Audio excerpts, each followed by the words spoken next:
First of all, I'd like to thank the organizers of our event, Father Rue, Jason Murphy, Colin Niebuhr, Mike Witt, Sergio Miranda. Great effort getting this together, and the turnout here is really inspiring. It's great to be here, to have the privilege to talk to you. You know, back in college, we had a campus chaplain. His name was Father Schweigert, and he had a saying. Every time I saw him, he'd say, "Life is a mystery to be lived, not a problem to be solved." Now, I agree with that to a certain extent, but as Catholics, I think that we shouldn't live life passively. We should strive to be the kind of person that makes things happen, rather than the kind of person who has things happen to them. Now, I'm just an ordinary guy with a lot of experience. That's one way of saying I'm old. But because I have a lot of experience, I've learned a lot of lessons, and my goal is to share some of those lessons with you in the hope that you find them useful as you experience this mystery of life. What are you looking at? That's a great theme for this conference. There's so much noise and so many distractions in this world that we often lose focus on what's important. The fact that you're here today demonstrates that you're at least looking in the right direction. My talk this morning will be based on three themes. Number one, do unto others. Number two, keep the legs driving. And number three, get out of the boat. But before I get into these themes, I think I need to set the stage and tell you a little bit about my background. I was raised in Schenectady, New York, a tough little city in upstate New York. Has anyone seen the movie, The Place Beyond the Pines? Anyone? Oh, you're gonna have to see it then. If you see that movie, basically it's about a motorcycle stunt driver it was set and filmed in Schenectady, made in 2014. It starred Bradley Cooper, Ryan Gosling, Eva Mendes, but it's about a motorcycle stunt driver who is in the traveling fair circuit, and he gets to Schenectady and he finds out that he fathered a child out of wedlock, obviously, and what he decides to do is turn to robbing banks so that he can support that child and the mother. It's kind of intertwined with Bradley Cooper's character, who is pretty much a brand new cop, and this kind of hits home to me because my brother, after being in the Army for a few years, he was a cop in Schenectady for 20 years. 20 years, not 1 minute more, he had enough. But it's a tough little city, but their lives get intertwined, and it kind of tells you a little bit about how gritty that area was. In fact, growing up, I had at least a few instances where I've had knives pulled on me, guns pulled on me, that kind of thing. So the movie was set there, and so when I heard the theme of this conference, what are you looking at? My first thoughts brought me back to Schenectady, because there were a number of times I used that phrase in bars late at night, but the inflection was a little bit different. It was more like, what are you looking at? The response was pretty similar normally, and it didn't end with a handshake and a pat in the back. I got a few scars on my face to show you that I'm telling the truth. So I grew up, there were 6 kids in my family, 3 boys, 3 girls. My father briefly pitched for the Brooklyn Dodgers farm system until a line drive to the face ended that career. So he went on to become a phys ed teacher, and then he was a school administrator, and then he was finally the superintendent of parks and recreation for the city of Schenectady. My mother, as was customary at the time, was a stay-at-home mom. And as a family, we participated in the sacraments. We went to church every Sunday, but really, when it came to my faith, I was just kind of going through the motions. Probably because life was pretty good. I really wasn't wanting for anything, so, you know, why did I need to really have deep faith? Kind of reminds me of a time, speaking about going through the motions. I was walking through the streets of Olongapo City in the Philippines one time with a bunch of my friends in the Philippines when we were over there, basically doing some exercises, and we had some time off, so we were walking through the Ville. As we're walking through the Ville, we see this young kid. He's probably about 8 years old. He runs past us on the street, stops, picks up a rock, and throws it through the window of an abandoned building. Then he takes off again, skedaddles, stops in front of the Catholic Church, which is like 2 doors down, faces the church, makes the sign of the cross, and then takes off again. So saying you're a Catholic but not practicing the faith is not what God called us to do. Are you just throwing rocks? What are you looking at? I was a pretty good kid growing up. Played a lot of sports, took my studies seriously, until I entered high school, and then my priorities changed.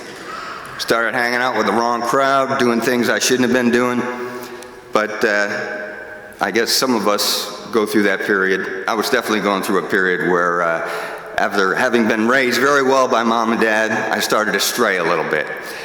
When I got to my senior year in high school, I decided I wanted to go to the Naval Academy. My grandfather, my paternal grandfather, was a career Army man, and the stories that he used to tell, the memorabilia that I saw at his house when we went over there, always fascinated me. So I thought, eventually I'm going to go in the military in one way, shape, or form. As it stands, the congressman there didn't have any nominations for the Naval Academy, so he did get me a nomination to the Air Force Academy. I didn't make it, though. My grades weren't good enough. If I stayed the way I was all through middle school and elementary school, chances are I would have made it, but no, I didn't. So I was going to Plan B at that time. Plan B, I had been recruited by several schools, smaller schools, Division III schools, to play football. So I decided to go to one of those schools that had recruited me. So one day, my freshman year in college, again, I told you I had some interest in going into the military, but I really didn't have a plan. But I had a friend of mine come by my room one day, my freshman year, and he said, "Hey, the Marine Corps is down at the admin building, and they're giving tests for the Platoon Leader Corps."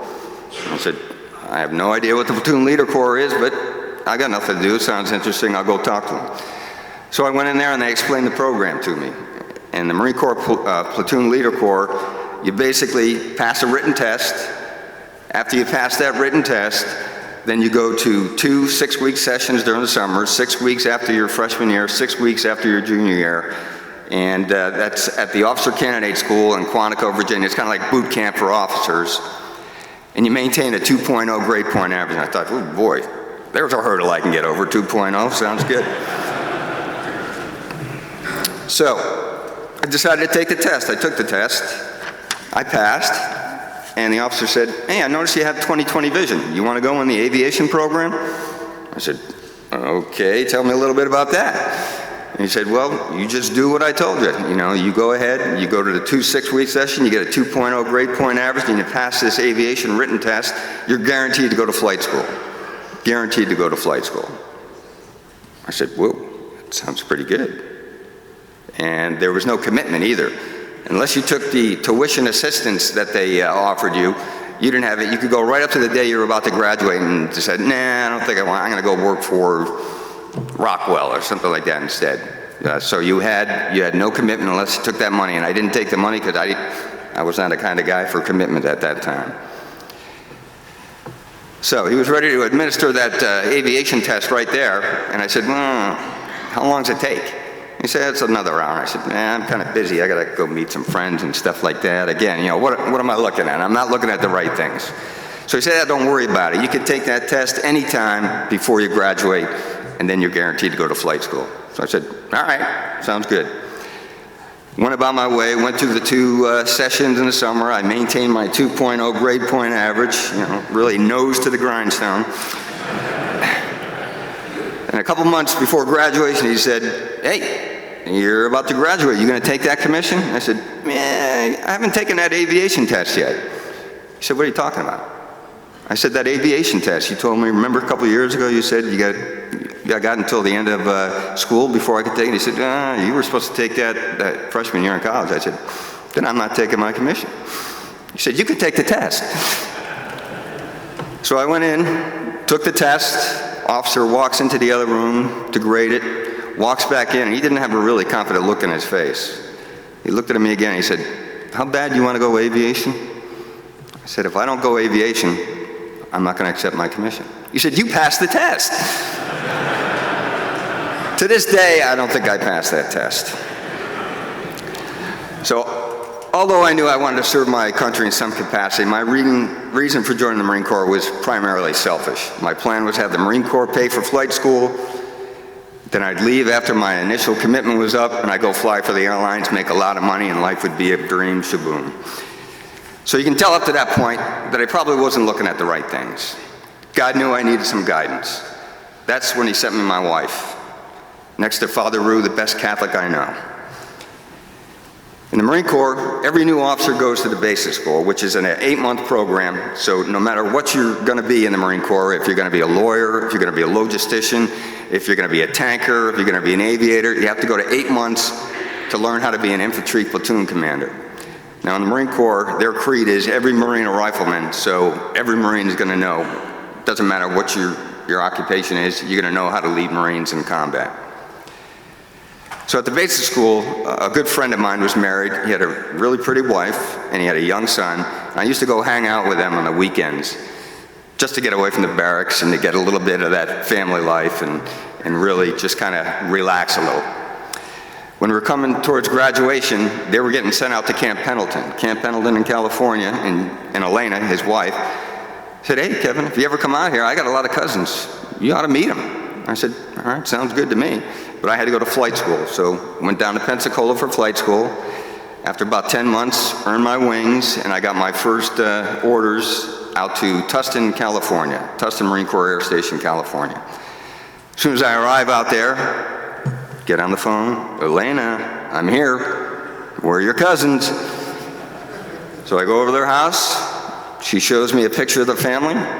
I said, I pointed to my future wife. I said, "I want that one." She said, "You're in luck. She's available." So 2 weeks later, February 1982, we had our first date. We've been together ever since. She's been the greatest gift I've ever received from God and started making me a better person. The kind of person represented by St. Joseph, as Father Larry said, protector, provider, and teacher.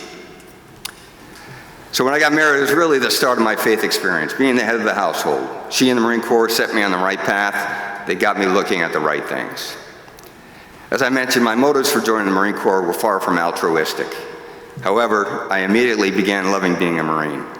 The professionalism, dedication, selflessness displayed by just about everyone I came in contact with was infectious. I learned that there was a calling greater than oneself, and the satisfaction and intangible rewards that came with serving others was something that kept me in the Marine Corps for 32 years, and my transition to the Transportation Security Administration was essentially an extension of that desire to serve my country and others. If you don't have any firsthand knowledge of the military and want to hear one of the best motivational speeches that I've ever heard, just listen, and it's just not just about the military, but about life in general. You got to listen to Admiral McRaven's 2014 speech that he gave at the University of Texas. It's one of the most motivating speeches you'll ever hear, and it'll be well worth 20 minutes of your time. So it's time to get to my themes. Do unto others.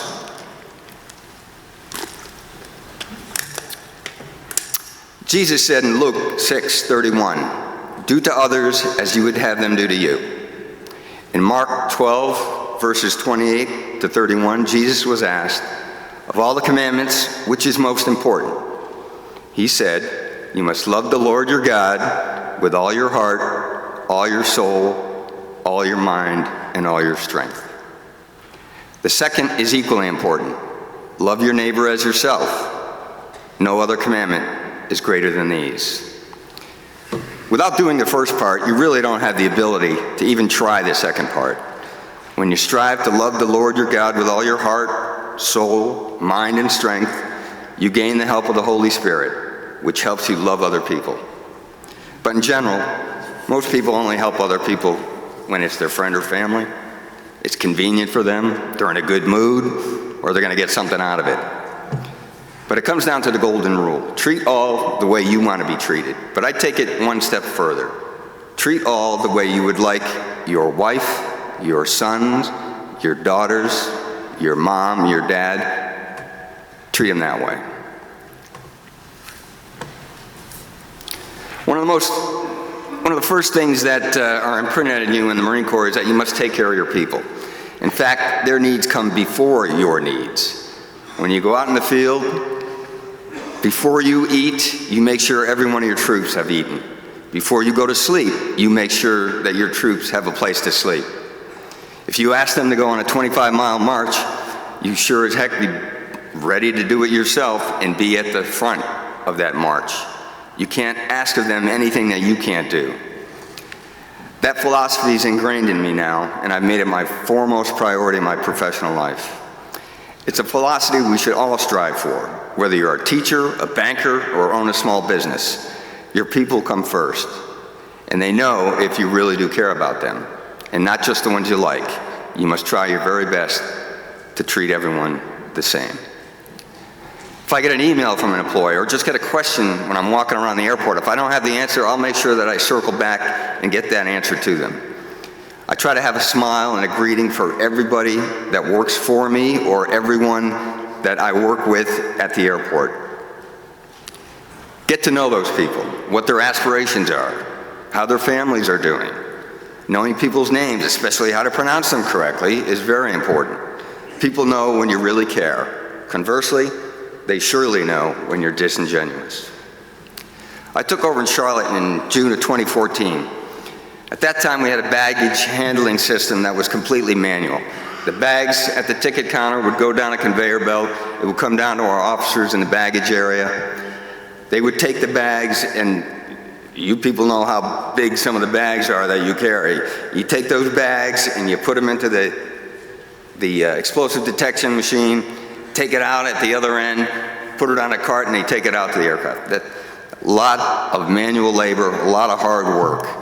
And at that time, the baggage area was completely open to the elements. So during the summer, it was about 115 degrees down there, and during the winter, it was freezing.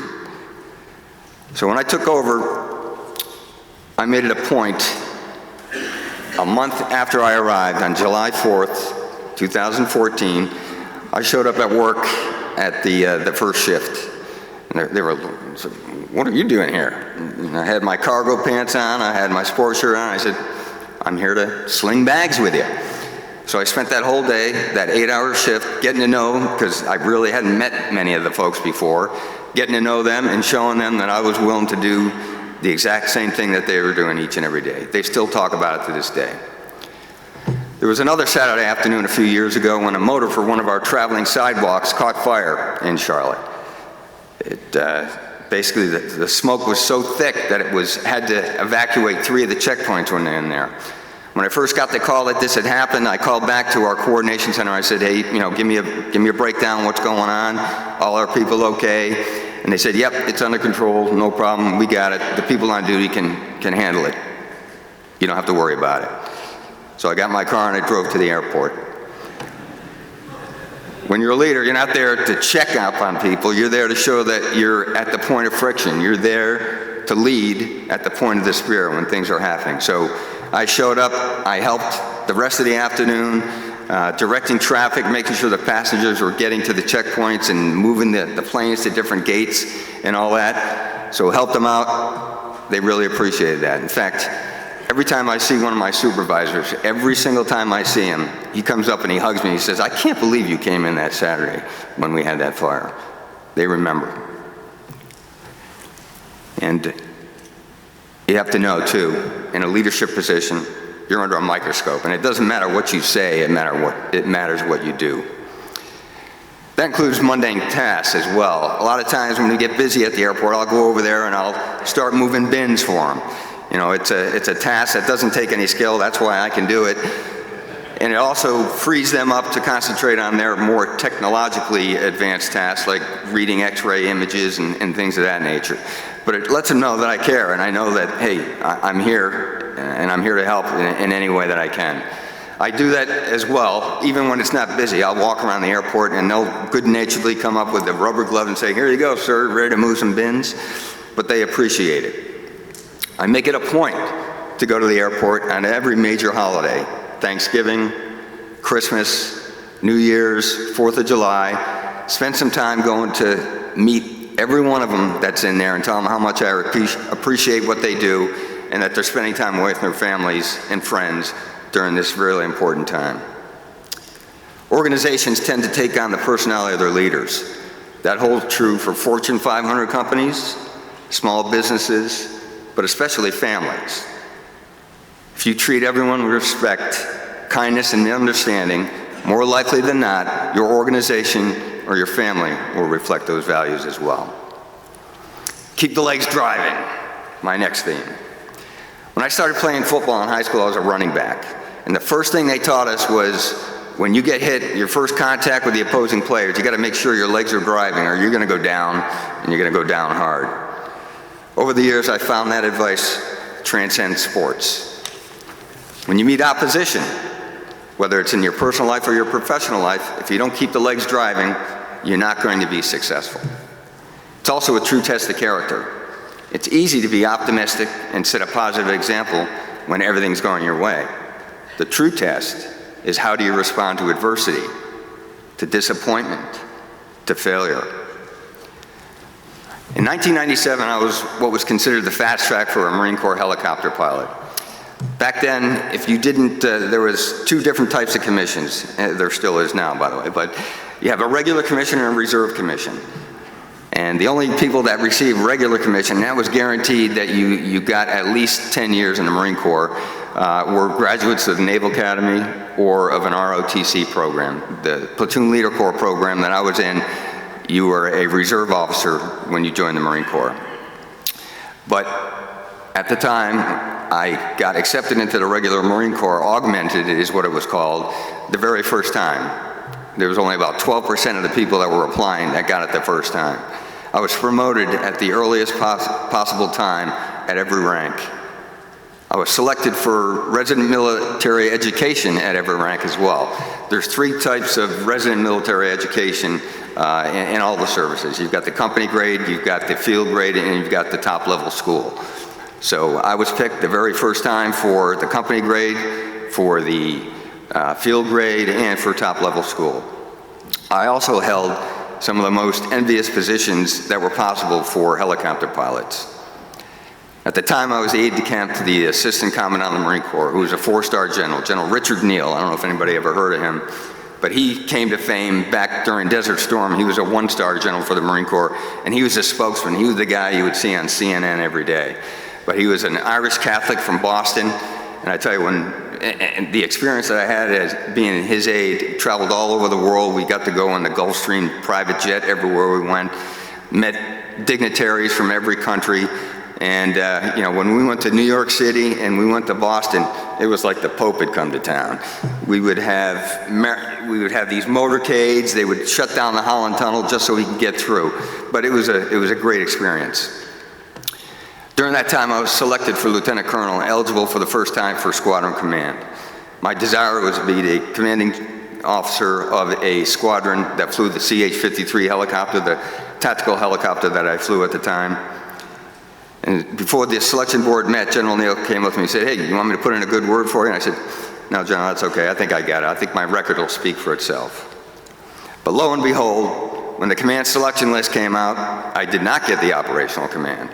Instead, the command they were offering me was the commanding officer of a detachment of 2 reserve helicopter squadrons. And I have since changed my tune, but at that time, I kind of looked down on my nose at reservists. These are the guys that they would work, you know, 2 days during the month and 2 weeks once a year, where they would come in and do their active duty time. And I really didn't think that that was the cutting edge. That was not the premier job for me, and my pride was really hurting at that point. That day, however, I had a period of time before I would accept or reject. I was telling headquarters, there's no way I'm going to take that position. There's no way. I deserve to get an operational command. I was showing a lot of pride at that point. The day that I had to make that final decision whether or not to accept, I got a phone call from another general. It was from General Fred McCorkle, call sign Assassin. It's kind of cool for a name, right? He called me up and he said, "Kevin, the honor to lead Marines in any capacity, very rarely do people get that opportunity. You need to take it." And he also said, in his Tennessee drawl, "Fred, this gun club has a long memory." In other words, if I turned that down, that was probably going to be the end of my career. So I took the position. It turned out to be one of the most rewarding 3 years of my career. I swallowed my pride, kept the legs driving, and I didn't allow my disappointment to negatively affect my performance. Wouldn't be too long for me to go through another major test of character in my professional life. After command of that reserve unit, I was selected for top-level school for the Marine Corps War College, And the Marine Corps War College is a pretty neat school. Only 14 people go to this school. And you get 10 from the Marine Corps, you get 1 from each of the services, 1 from the CIA, 1 from the State Department. Those are basically the students that are involved in the college, all 14 of us. But we had a civilian professor, and it was seminar setting. We traveled all over the world. We got to do staff rides in France, and we got to do staff rides all over the country. We met with every 4-star general in all the different services, so it was a great opportunity. After that, the payback for going to that school was to serve as an instructor at the below-level school, the Marine Corps Command and Staff College. So there I was teamed with a civilian professor, and we had seminar groups to teach through this professional level, graduate level education. When I got there to that command and staff and the teaching assignment, I was told that the next year I was going to be the deputy director of the school. And so that was going to be after my anticipated promotion to the rank of full bird colonel. But in the fall of 2001, when the results of the colonel promotion board were about to be released, the director of the school called me into his office. I fully expected him to congratulate me for being selected for colonel, and we would start plans to be his deputy. However, I was in for a bit of a shock. He told me I was not selected. I thought he was kidding, but he wasn't. Now, you've all heard of the 5 stages of grief that people go through in response to an individual's own terminal illness or the loss of a loved one. Those 5 stages are denial, anger, bargaining, depression, and acceptance. I can tell you I went through all 5 of those. All 5 of those. I told you my grandfather was a full bird colonel. My goal in the Marine Corps was to be a full bird colonel, just like my grandfather. So I called a career counselor and asked him why it was that I didn't get promoted. Everybody anticipated me to get, me especially, and he said that, well, it was a result of that one fitness report you got as the Reserve Helicopter Squadron Commanding Officer. And essentially, the reason for that bad fitness report, and it was the worst fitness report I had in my career, but I didn't really think anything of it. I thought it would be overridden by everything else I had done. But the reason I got that bad fitness report is my boss wanted to be a general officer so bad that he could taste it. But we had an incident where we had one of our pilots, and again, these reservists, most of them flew for the airlines. They were commercial airline pilots, and they just wanted to stay involved in the Marine Corps in the active portion of it by flying the tactical aircraft there. So one of our pilots had flown, and the 53, the main thing that the CH-53 does for the Marine Corps is carry supplies. And you've seen pictures of these helicopters flying, and they got tanks hanging under them, Humvees hanging under them, and all that. So in order to practice the external lift, is what it's called, in order to practice that, we had concrete blocks out along the coast of California that we would lift, and they would simulate us lifting trucks and things of that nature. But one of our pilots had set the aircraft down on top of that block, and he moved it on over to the side to examine it. I got a call. I flew out to take a look at the damage, because in the Marine Corps, you have 3 different types of mishaps. A mishap, an A-class mishap is when there's a fatality involved or a complete loss of the aircraft. A B is a little bit more expensive, but not quite as bad. And C is like a minor mishap. But you have to do an investigation for all that. Reports come out that everybody throughout the aviation community in the Marine Corps will read. So I went out, took a look at it, and the damage didn't look that bad at all. But I decided that we had to do an investigation, because after the initial interview I had with the pilot, it turned out that he had a lot of life stressors going on that I thought needed to be basically published and disseminated out so that other squadron commander officers could look for those same kind of signs. He shouldn't have been flying. He lost his dad. He was about to lose his job. He shouldn't have been flying. And so I wanted to make sure that that information got out to the Marine Corps and no one else was going to find themselves in that similar situation. That general did not want, or that colonel, my boss, did not want me to file and make that a Class C mishap. He wanted me to just kind of slide it under the rug, and I wouldn't do it, because I knew that that word had to get out. So to take it out on me, he basically downgraded me on that fitness report. So that was the reason that I didn't get promoted to colonel, but I kept my legs driving. After the shock wore off, I continued with my duties as if nothing happened. I also realized over the previous few years that I was going through the motions again. I was still going to Mass regularly with my family and praying, but there was something lacking. I was throwing rocks and not looking at the right things. I decided to dedicate myself more resolutely to my faith. I began to really talk to God, and I started studying the Bible. I resolved to read the entire Bible. I had never done it before. Resolved to read it, Old Testament, New Testament, cover to cover, and I did. I began to go into work an hour earlier. Father Larry, you'll be proud. Start reading, studying, praying. Now, chance of getting promoted to colonel the second time, the chance of getting promoted the first time to colonel is about a 40%. So 4 in 10 lieutenant colonels get promoted to colonel.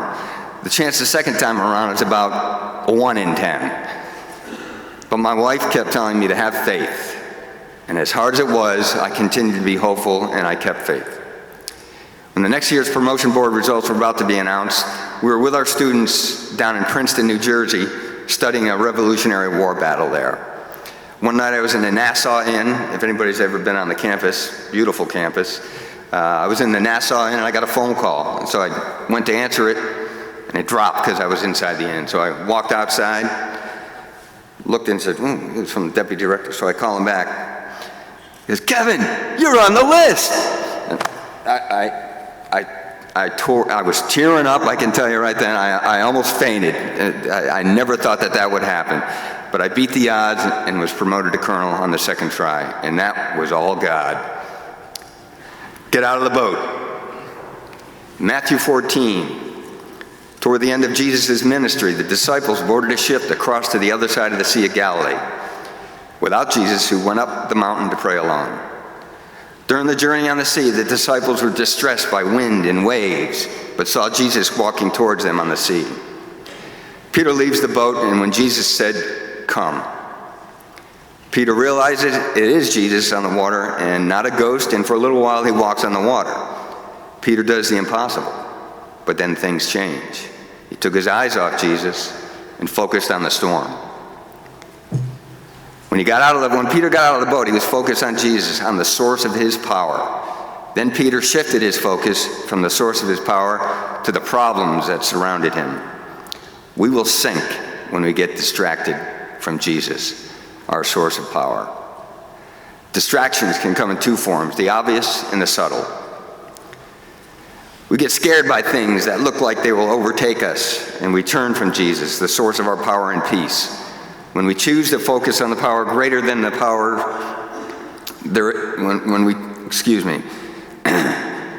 when our problems distract us from Jesus, we turn from the greatest power there is to a lesser power. John writes in 1 John 4:4, "The one who is in you is greater than the one who is in this world." If we focus on the problems, then we lose sight of the one greater than anything. Early in my career, I was offered a department head job after returning from our squadron's first deployment to Okinawa. I was a first lieutenant and was being offered a major's job. I really didn't think too much about it, nor did I ask my then fiance what she thought. I just said no, because I planned on getting married, and I thought I wouldn't have enough time to be successful at it with the new demands of a family. I was afraid to fail. I've regretted that decision my entire life. But shortly after I made that decision, I took it upon myself never to back down from a challenge. Whenever I was presented with a daunting assignment, I never shied away from it because I had faith that God would never give me something I couldn't handle. To whom much is given, much is expected. God won't let you down. Have faith. And don't take your eyes off him. But let's get back to the newly promoted colonel. After being promoted, we moved again, this time to Camp Lejeune, North Carolina, and this assignment included a 6-month deployment to Iraq. After that, I was selected to take over the professor of naval science position at the Citadel in Charleston, South Carolina. My intention was that this would be my last tour in the Marine Corps. Charleston, nice city, I'm sure a lot of you have been there. I said, no better place to transition into the civilian world than Charleston, South Carolina. But what to do? When I approached the end of my tour at the Citadel in 2008, I was at the 28-year point in my career. I could stay in the Marine Corps for 2 more years before I reached the mandatory retirement of 30 years. I was torn between staying in the Marine Corps or transitioning to the civilian sector. What to do? Now, there's no possibility of getting promoted to general officer ranks and extend past the 30-year period unless, because of the Goldwater-Nichols Act of 1986, it required officers to be joint qualified to have a joint position to even be considered for general officer ranks. I had not. My wife and I spent a lot of time discussing our options and in prayer. I thought to myself, for the past 3 years, in the midst of 2 wars, I've been exhorting these selfless young men and women to risk their lives to serve their country. What kind of a message would it send to them if I had 2 more years of active duty left and I wasn't willing to make that same sacrifice that they were making? I would be nothing more than a hypocrite. Do what I say, not what I do. Talking the talk, but now walking the walk. I looked to God. He said, get out of the boat. So I volunteered to serve another 2 years. So I was sent to Camp Pendleton in California. The summer of 2008 reported to 1 Marine Expeditionary Force. In the Marine Corps, the largest operational commands they have are called MEFs, Marine Expeditionary Forces. 1 MEF is on the West Coast, 2 MEF is on the East Coast, 3 MEF is out in Okinawa, Japan. So I was sent out to Camp Pendleton, and that is the largest operational command in the Marine Corps, over 45,000 Marines. I was made the operations officer upon my arrival, and 6 months later, I was made the chief of staff for the commanding general of all forces on the West Coast. In early 2009, 1 MEF was preparing to send a brigade, which is approximately 14,000 Marines, to Afghanistan in the spring of 2010. About the same time, I would reach my mandatory retirement point. The presumptive commanding general of the brigade was a 1-star. He was on the East Coast at the time. So he really had no idea what kind of planning was going on. He had a full-time job there already, but the commandant of the Marine Corps said, okay, you're the one who's going to take the brigade.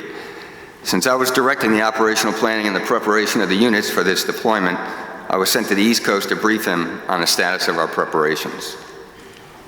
During this time, I was listening to God, and he was telling me I needed to go to that brigade. I needed to go to Afghanistan. My wife and I talked about it, prayed about it, and we were both in agreement. So at the conclusion of the briefing to the general, I told him I would like to go to Afghanistan with him as his chief of staff, but I would have to get permission from headquarters to extend on active duty in order to make that full 1-year deployment. Being the smart man that he was, not knowing me from Adam, he said, thanks very much for the offer, I'll get back to you. About a week later, I received a phone call from him, and he asked me if I would deploy with the brigade, but not as the chief of staff, but as his deputy commander. Apparently he did some sleuthing, got some good reports, and he liked the fact that I was an aviator and could bring that balance to the headquarters.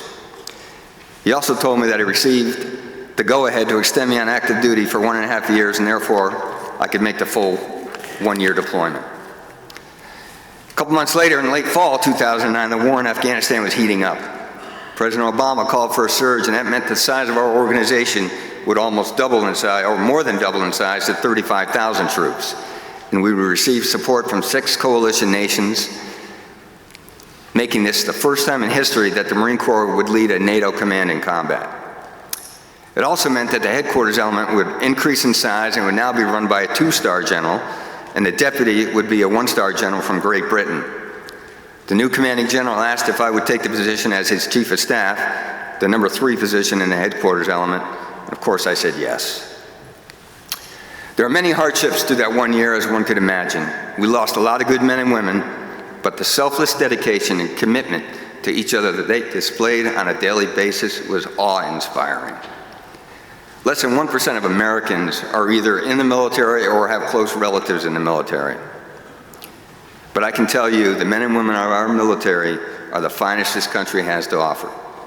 They're willing to lay down their lives to protect the freedoms and liberties of people they've never met. To serve with them in a combat zone was an honor or privilege and the highlight of my 32 years in the Marine Corps. Not only that, I wouldn't be standing here talking to you as the Federal Security Director at Charlotte Douglas International Airport had I not listened to that voice that told me to get out of the boat. The experience I gained during those 3 years was instrumental in proving to the leadership of TSA that I was the type of person they needed to have on their team. In fact, about a year after I joined TSA, I happened to run across one of the interviewers on the panel that selected me to be the Deputy Federal Security Director at BWI, my first job with TSA. She told me that the responses I provided during the interview about the accomplishments of our military in Afghanistan made her cry. If I retired after my tour at the Citadel, there's no doubt in my mind that I wouldn't be in the position I'm in now, standing before you as a Federal Security Director at Charlotte Douglas. So please, take to heart what this old guy said. Be the man who makes things happen. Set the example. Do unto others. Keep your legs driving. Get out of the boat. I really appreciate your attention. Thank you and God bless.